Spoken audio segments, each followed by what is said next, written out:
Shalom, Bapak Ibu yang dikasih oleh Tuhan. Senang sekali kita boleh berjumpa lagi di dalam GKM Menyapa pada hari ini.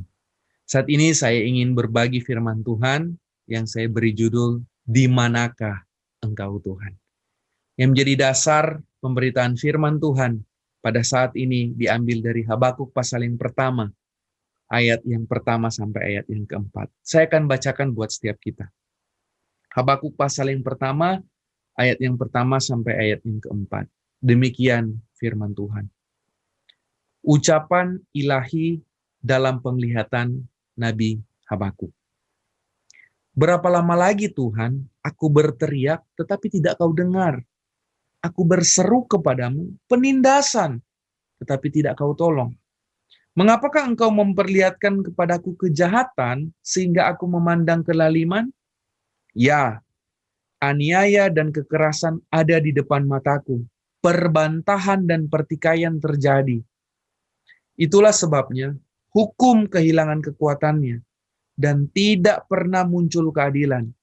Sebab orang fasik mengepung orang benar. Itulah sebabnya keadilan muncul terbalik.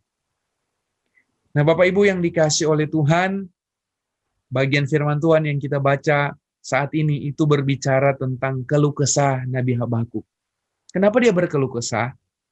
Karena umat Allah yang adalah umat pilihan Allah yaitu Israel mengalami masa-masa di mana sepertinya Allah membiarkan mereka. Pada waktu itu bangsa Israel ditindas oleh bangsa-bangsa lain yang tidak mengenal Allah. Seakan-akan bangsa Israel itu tidak punya Tuhan yang kuat. Karena seakan-akan mereka diinjak-injak oleh bangsa yang tidak mengenal Allah.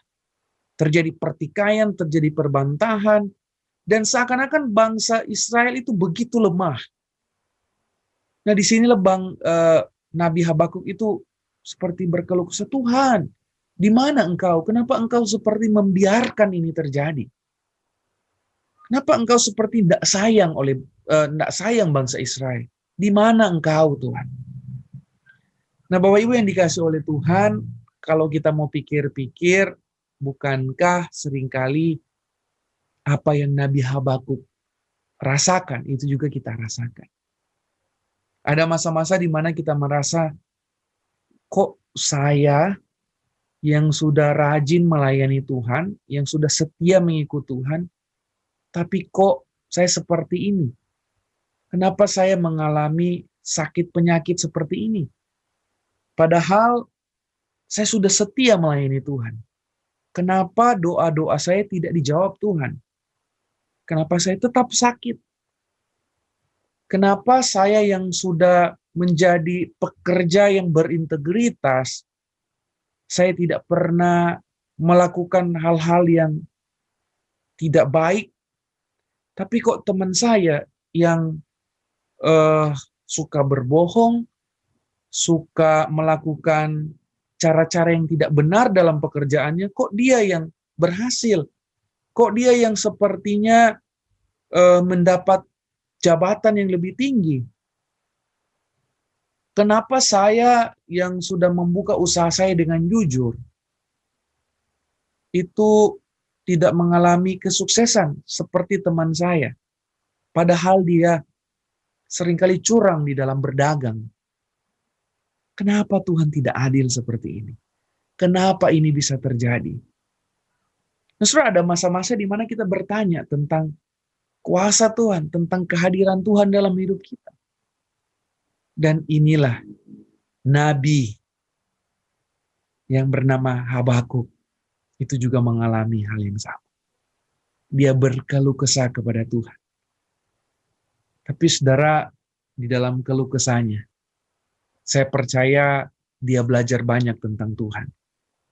Dia belajar tentang sesuatu hal bahwa Tuhan itu adalah Tuhan yang adil. Dia percaya bahwa Tuhan itu mengizinkan sesuatu terjadi itu bukan kebetulan. Ada maksud Tuhan yang Tuhan izinkan terjadi untuk membentuk imannya. Karena Tuhan pasti melakukan apa yang baik menurut dia. Dan Tuhan tidak pernah salah. Dan menarik sekali kalau kita melihat dalam Habakuk pasal yang ketiga. Di awal dia mengeluh, tapi kalau kita mau lihat Habakuk pasal yang ketiga, ini menarik sekali.